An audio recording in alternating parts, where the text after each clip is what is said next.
നവകേരള യാത്രയ്ക്കിടെ മുൻ മുഖ്യമന്ത്രി പിണറായി വിജയന്റെ ഗൺമാൻമാർ പ്രതിഷേധക്കാരെ മർദ്ദിച്ച കേസിലെ പ്രത്യേക അന്വേഷണ സംഘം ആലപ്പുഴയിലെത്തി. SIT തലവൻ AP ഷൗക്കത്തലിയുടെ നേതൃത്വത്തിലുള്ള സംഘമാണ് ആലപ്പുഴയിലെത്തിയത്. മർദ്ദനമേറ്റവരുടെയും ആരോപണ വിധേയരായ പോലീസുകാരുടെയും മൊഴി രേഖപ്പെടുത്തും. കേസുമായി ബന്ധപ്പെട്ട ഫയലുകൾ വിളിച്ചു വരുത്തുമെന്ന് SIT തലവൻ AP ഷൗക്കത്തലി പറഞ്ഞു.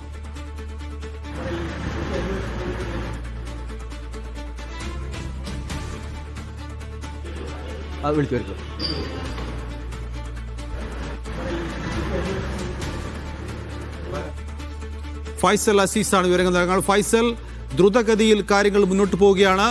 അന്വേഷണം തുടങ്ങിയോ SIT? അന്വേഷണം ഇതുവരെ തുടങ്ങിയിട്ടില്ല എന്നാണ് ഷൗക്കത്ത് അലി പറയുന്നത്, SITയുടെ തലവൻ ഷൗക്കത്ത് അലി പറയുന്നത്. എങ്കിലും അല്പസമയത്തിനകം തന്നെ അദ്ദേഹം മാധ്യമങ്ങളെ കാണുമെന്നും അറിയിച്ചിട്ടുണ്ട്. കൂടുതൽ വിവരങ്ങളൊക്കെ ആ സമയത്ത് പറയുമെന്നാണ് മനസ്സിലാക്കുന്നത്. ഏതായാലും അല്പസമയം മുമ്പാണ് അദ്ദേഹം ക്രൈംബ്രാഞ്ച് ഓഫീസിലേക്ക് എത്തിയത്.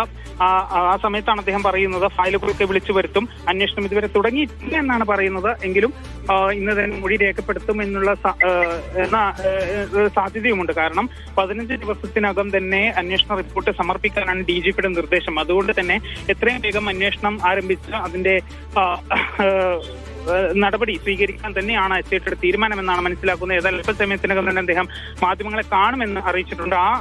അതിൽ കൂടുതൽ വിവരങ്ങൾ ലഭ്യമാകുമെന്നാണ് പ്രതീക്ഷിക്കുന്നത്. നൗഫൽ.